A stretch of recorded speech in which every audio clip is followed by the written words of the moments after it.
Hello everyone, good afternoon. মৌদি রোজ নামচা থেকে চলে এসেছি আর এখন আমি বসে আছি অটোতে। বাড়িতে একটু সময় পাইনি যে মোবাইলটা খুলবো। বৃহস্পতিবার পুজো পাঠ চান কাজকর্ম সেরে এই বেরিয়েছি, অনেক বেলা হয়ে গেছে, প্রায় 2টো বেজে গেছে। এখন যাচ্ছি মামুনির শাশুড়ির শ্রাদ্ধ, সেখানে যাচ্ছি। তো তোমরা নিশ্চয়ই পাশে আছো, সাথে আছো। তো চলো এখন ব্লগটা স্টার্ট করলাম। পরে পরে কী হয় ছোটোখাটো করে দেখাবো, কারণ শ্রাদ্ধ বাড়িতে আমি ক্যামেরা করতে পারবো কি না পারবো আমি জানি না। যদি পারি তাহলে নিশ্চয়ই করবো। আর আমি এইখান থেকে কোন্নগর বাটাতে এখন আছি, এখান থেকে একটু মিষ্টি নিয়ে নিলাম আর ওখানে গিয়ে তারপরে তাই দেখা করছি তোমাদের সাথে।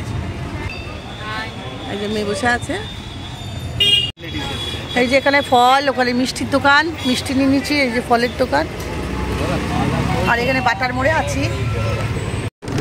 এই যে মন্দিরটা দেখিস, ওই মন্দিরটা চলে গেল, বিয়ের মন্দির, পরে লক্ষ্মীনারায়ণ মন্দির, রাজরাজেশ্বরী মন্দির ওটা না, ওখানে। হ্যাঁ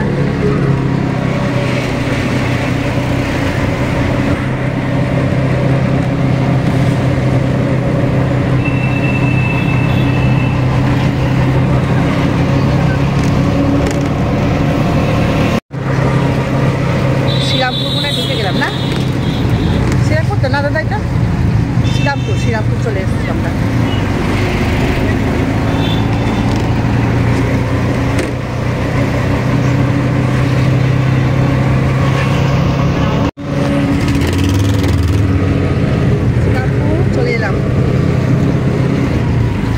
হ্যালো বন্ধুরা, আমরা এখন মামুনিদের বাড়ি থেকে চলে এসেছি, শ্রীরামপুরের বাড়ি থেকে, মানে সীমা মামুনিদের বাড়ি থেকে। কাজ ঠিক আছে, খাওয়া দাওয়া খুব ভালো হয়েছে, কিন্তু ওখানে আর ক্যামেরা করিনি, কারণ শ্রাদ্ধ বাড়ি তো খারাপ লাগে।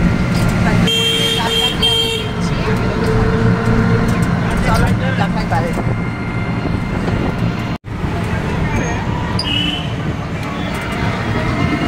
বড় গাছ আছে, বট গাছটা, গাছগাছালি আমার এত ভালো লাগে না।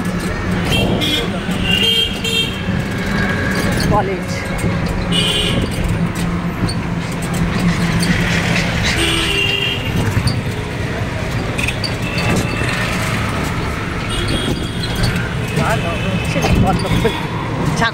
বন্ধুরা, বাড়িতে ফিরলাম 5টা 5 বেজে গেছে, ধরো 10ই ধরো। এখন জাস্ট বাড়িতে এসেছি, আর এখন হাত পা ধুবো, ফ্রেশ হবো, একবারে সন্ধেবাতি দিয়ে তারপরে বিছানায় এসে একটুখানি শোবো। চলো এখন রাখলাম, আবার কি হয় না হয় তখন তোমাদের কাছে ভিডিও করবো। হ্যালো বন্ধুরা, বাড়িতে এসেছি, বাড়িতে এসে তোমাদের জানালাম, তারপরে তো হাত পা ধুয়ে ফ্রেশ হয়ে সন্ধে ফন্ধে দিয়ে ঘুমিয়ে পড়েছিলাম। এই এখন 9টা বাজে, 8টা নাগাদ উঠেছি।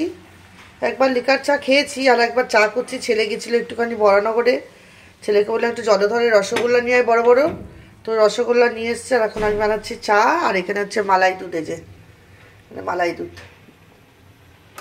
আর এখানে হচ্ছে চা খেয়ে ভাবছি নারকেলগুলোকে আজকে একটু কুড়ে রাখবো। তো রাজা বলেছিল আমি কুড়ে দেবো, কিন্তু এই দেখো বন্ধুরা, এই যে মালাই চা, দুধটা ঢেলে দিয়েছি আর চাটা ফুটিয়ে ছেঁকে নিয়েছি আগে, তারপর দুধ ঢেলে দিয়েছি। এখন ছেলে আর আমি খাবো মালাই চা। আর রাজার শরীর খারাপ, নাহলে রাজা বলেছিল এসে নারকেলগুলো কুড়ে দেবে। তোমাদের যখন নারকেল কোড়াবো দেখাবো। এইখানে নারকেল, এই দেখো এইখানে নারকেল, 6খানা নারকেল আছে। ওই নারকেল না, এটা আলু। এই দেখো এই যে নারকেল, এই যে নারকেলগুলোকে ভাবছি আর বসে থাকবো না, সন্ধ্যাবেলা ভালোই ঘুমিয়েছি, ছাড়িয়ে একটু কুড়ে টুড়ে রেখে দিই। রাজা বলেছিল কুড়ে দেবে, কিন্তু রাজার দ্বারা আর হবে না, রাজার শরীর ভালো না। তো চলো আগে চা খেয়ে দিই, তারপরে কথা বলবো।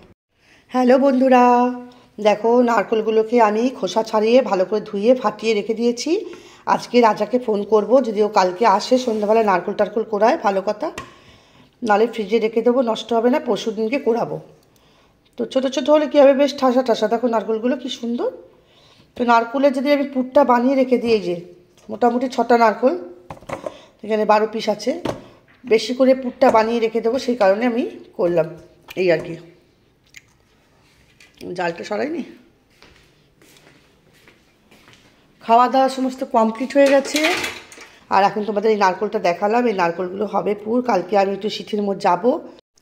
তো চলো বন্ধুরা, এখন শুয়ে পড়বো। খাওয়া দাওয়া কমপ্লিট হয়ে গেছে, সমস্ত কিছু কাজকর্ম রেড হয়ে গেছে। আজকে 8টার সময় সন্ধ্যাবেলায় ঘুম থেকে উঠেছি, আর এসেই সন্ধ্যা দিয়ে দিয়েছিলাম। তো ছেলে আমি এই 12টার সময় খেয়ে উঠেছি, আর নারকেলগুলোকে ছাড়িয়ে ফাটিয়ে সমস্ত গোছ করে রেখে দিচ্ছি ধুয়ে টুয়ে। আর এইগুলোকে হবে পিঠে যখন করব, নারকেল কালকে ভাবছি কুড়ে টুড়ে এক সব রেডি করে রেখে দেবো পুরটা বানিয়ে। তো তখন তোমাদের অবশ্যই দেখাবো। তো আজকের মতো ছোটো ছোটো ভিডিও বানাবো ভাবছি, আর ছোটো ছোটো করে তোমাদের দিয়ে দেবো। তো আজকের মতো এখানে তোমাদেরকে আমি গুড নাইট জানাচ্ছি। যারা যারা আমার নতুন বন্ধুরা আছো তারা সবাইকে বলছি একটু সাবস্ক্রাইব করে নাও, লাইক কমেন্ট শেয়ার করো, আর সবাই খুব ভালো থাকো, সুস্থ থাকো। আর এখন দেখো অনেক রাত্রি বাজে, কটা বাজে দেখতে পাচ্ছ, 12:30। এবার একটু ফোন নিয়ে ঘাটাঘাটি করবো। চলো বন্ধুরা, good night, tata, love you all.